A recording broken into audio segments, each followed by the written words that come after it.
Vitamin D शरीर में पाया जाने वाला बेहद महत्वपूर्ण विटामिन है। Vitamin D fat soluble pro hormone का समूह होता है जो शरीर में कैल्शियम, आयरन, मैग्नीशियम, फास्फोरस और जिंक को एब्जॉर्ब करने में मदद करता है। विटामिन डी को सनशाइन विटामिन भी कहा जाता है। भारत में पूरे साल धूप रहती है, फिर भी 70% से भी ज्यादा लोगों में विटामिन डी की कमी पाई जाती है, जिसके कारण कई प्रॉब्लम्स सामने आती हैं, जैसे हड्डियों का कमजोर होना, back pain, hair fall, depression, चक्कर आना, अच्छी नींद ना आना, लो इम्यूनिटी और आर्थराइटिस। तो ये सभी समस्याएं विटामिन डी की कमी को इंडिकेट करती है। इसके अलावा विटामिन डी की कमी से रिकेट जैसी बीमारी भी हो जाती है, जो कि ज्यादातर बच्चों में देखी जाती है। इस बीमारी में बच्चों के जो पैर होते हैं वो आर्क शेप में मुड़ जाते हैं, यानी कि जो उनकी हड्डियां होती है वो कमजोर हो जाती है, जिसके कारण वो एक आर्क शेप में मुड़ जाती हैं। Hi everyone, welcome to my YouTube channel. तो आज मैं आपसे शेयर करने वाली हूँ विटामिन डी की कमी को कैसे आप पूरा कर सकते हैं। जैसा कि आपने जाना है कि इससे बहुत सारी प्रॉब्लम्स सामने आती हैं, तो आखिर आप किस तरीके से और किन चीज़ों के इस्तेमाल से आप अपने शरीर में विटामिन डी की कमी को पूरा कर सकते हैं। तो उससे पहले अगर आप चैनल पर पहली बार वीडियो देख रहे हैं तो प्लीज़ चैनल को सब्सक्राइब कर लें और बेल आइकन को प्रेस कर लें, जिससे कि हमारे आने वाले सभी वीडियोस का नोटिफिकेशन आपको मिलता रहे। तो आइए जानते हैं कि आप शरीर में विटामिन डी की कमी को कैसे पूरा कर सकते हैं।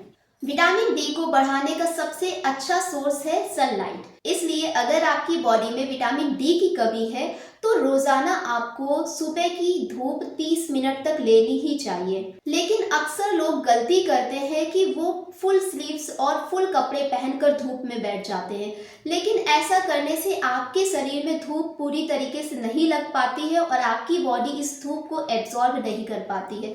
तो इसलिए कोशिश करें कि हाफ स्लीव्स के कपड़े ही पहनकर धूप में बैठे, जिससे कि आपकी बॉडी धूप को पूरी तरीके से एब्जॉर्ब कर पाए। नेक्स्ट है डेयरी प्रोडक्ट।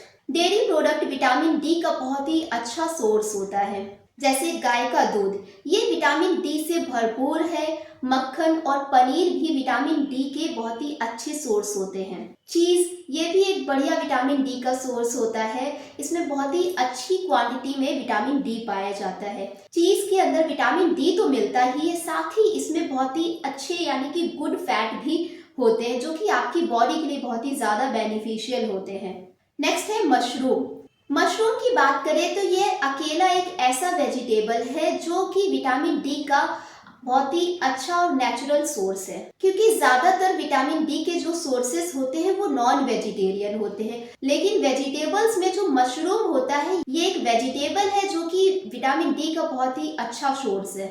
मशरूम में एक खास बात यह होती है कि ये इंसानों की तरह ही सनलाइट के प्रेजेंस में अपनी बॉडी में ये विटामिन डी को बनाने लगता है। तो इसलिए जब आप मशरूम का सेवन करते हैं तो उससे बनी हुई विटामिन डी आपको पर्याप्त मात्रा में मिल जाती है। तो अगर आप मशरूम खाते हैं तो आपकी बॉडी में जो भी विटामिन डी की कमी है वो पूरी हो जाएगी। इसके अलावा एग का जो येलो पार्ट होता है यानी कि यॉल्क, तो इसको भी आप यूज कर सकते हैं, क्योंकि इसमें भी अच्छी खासी मात्रा में विटामिन डी पाया जाता है। लेकिन ध्यान रखें कि अक्सर लोग एग का व्हाइट पार्ट तो खा लेते हैं और येलो पार्ट निकाल देते हैं, लेकिन ऐसा करने से आपको विटामिन डी नहीं मिल पाएगी, क्योंकि जो येलो पार्ट होता है इसमें ही सबसे ज्यादा मात्रा में विटामिन डी पाया जाता है। तो ध्यान रखिए कि अगर आप एग खा रहे हैं तो इसका येलो पार्ट भी जरूर खाएं। लेकिन एक इम्पॉर्टेंट चीज कि अगर आपकी बॉडी में कोलेस्ट्रॉल की मात्रा बहुत ज्यादा बढ़ी हुई है तो ऐसी कंडीशन में आप इस येलो पार्ट को अवॉइड कर सकते हैं, क्योंकि ये येलो पार्ट जो होता है इसमें फैट बहुत ज्यादा मात्रा में होता है। तो ऐसे व्यक्तियों को यॉल्क के अलावा बाकी की चीजों से विटामिन डी प्राप्त करनी चाहिए। नेक्स्ट है cod liver oil. Cod liver oil बहुत ही कम क्वांटिटी में आपको बहुत ही ज्यादा मात्रा में विटामिन डी प्रदान करता है। तो कॉड लिवर ऑयल का यूज करके भी आप अपनी बॉडी में विटामिन डी की मात्रा को पूरा कर सकते हैं। नेक्स्ट है फिश। फिश में बहुत से इंपॉर्टेंट न्यूट्रिएंट होते हैं, विशेष रूप से omega 3 fatty acids. Different type की फिशेस में अलग अलग मात्रा में कैल्शियम, फास्फोरस, जिंक, आयरन और आयोडीन प्रेजेंट होता है। फिश की स्पेशली वैरायटी जो ऑयली होती हैं उनमें विटामिन डी अच्छी मात्रा में पाया जाता है। तो इसे भी आप अपनी डाइट में शामिल कर सकते हैं। नेक्स्ट है ऑरेंजेस यानी संतरे। ऑरेंज भी विटामिन डी का बहुत ही अच्छा सोर्स माना जाता है। संतरे का जूस आप ले सकते हैं, ये विटामिन डी से भरपूर होता है। केवल 1 कप ऑरेंज के जूस में 2.5 msg विटामिन डी पाया जाता है, तो इसे आप अपनी डाइट में ज़रूर शामिल करें। तो अगर आप इन सभी चीज़ों को अपनी डाइट में शामिल करते हैं तो आपके शरीर में विटामिन डी की जो कमी है वो पूरी हो जाती है। आई होप ये वीडियो आपके लिए काफ़ी हेल्पफुल रही होगी। इसके अलावा अगर आपका कोई कमेंट है या फिर आपको कोई डाउट है या कोई हेल्थ से रिलेटेड कोई परेशानी है तो उसे कमेंट बॉक्स में ज़रूर शेयर करें। तो ऐसे ही इंफॉर्मेटिव वीडियो के लिए, हेल्थ रिलेटेड वीडियोस के लिए चैनल को सब्सक्राइब करें और साथ ही साथ बेल आइकन को ज़रूर प्रेस करें, जिससे कि हमारे आने वाले सभी वीडियोस का नोटिफिकेशन आपको मिलता रहे। तो हेल्दी रहिए, फिट रहिए। Thanks for watching.